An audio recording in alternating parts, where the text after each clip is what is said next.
पूजयेत् बिल्वमूलं यो गन्धपुष्पादिभिर्नरः शिवलोकमवाप्नोति संततिर्वर्धते सुखम्।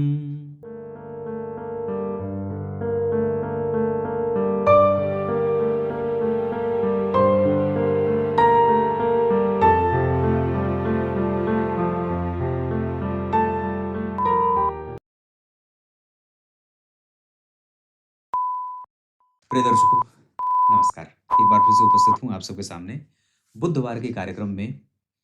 आपको मैं आज ज्योतिष का इतना महानतम सिद्धांत बता रहा हूं जो सिर्फ 2 ग्रहों से देखा जाएगा।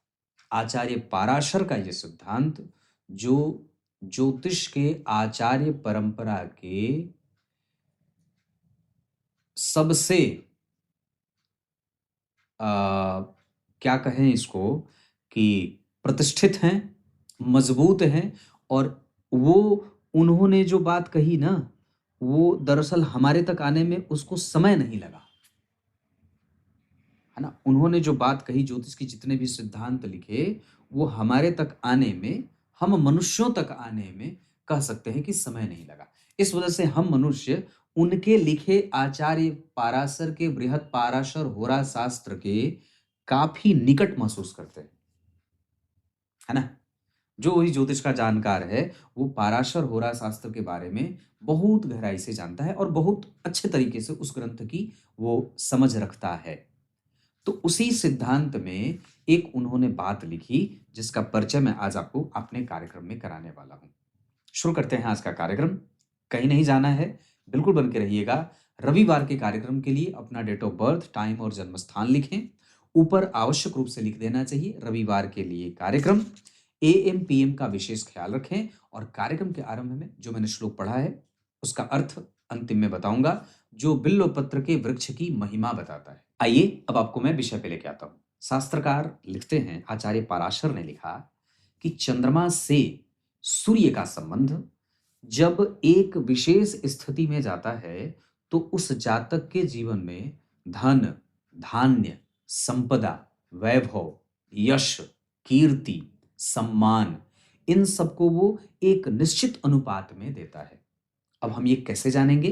तो उन्होंने लिखा, सहस्त्र रश्मि तश्चंद्रे कंटकादि गते क्रमात् धन धीनई पुड़ादीनी न्यून मध्योत्तमानि ही। इसका अर्थ कहा उन्होंने कि अगर चंद्रमा से सूर्य एक ही साथ बैठे हों या चतुर्थ बैठे हों या सप्तम बैठे हों या दसम बैठे हों, मतलब इन ग्रहों के बीच का संबंध चंद्रमा से सूर्य चौथे, या तो चंद्रमा से सूर्य सातवें, या तो चंद्रमा से सूर्य दसवें, या चंद्रमा और सूर्य एक साथ, तो उस व्यक्ति की कुंडली में, जिस कुंडली में ऐसी स्थिति होती है, उस व्यक्ति के जीवन में धन, मान, प्रतिष्ठा, वैभव, संतान, विवाह, सुख, बुद्धि, ज्ञान, विद्या, विवेक, ये सब जो होता है वो बड़ा ही अल्प मात्रा में मिलता है, मतलब कम मात्रा में मिलता है। और दूसरा सिद्धांत क्या लिखा कि जिस जातक की कुंडली में अगर वही चंद्रमा 2, 5, 8 और 11, है ना, 2, 5, 8 और 11, मतलब दूसरे, पांचवें, आठवें और एकादशवें भाव में बैठे हों, तो ये चंद्रमा और सूर्य का संबंध उस जातक के जीवन में इन सभी चीजों की, जो धन की है बात, जो संतान की है बात, जो विवाह की है बात, जो बुद्धि की है बात, ज्ञान है, विवेक है, परंपरा पालन है, उसको मध्यम स्तर पे देते हैं, मतलब मध्य स्वरूप में मिलता है उसको इसका फल, धन, मान, पद, प्रतिष्ठा, संतान, संपदा आदि की।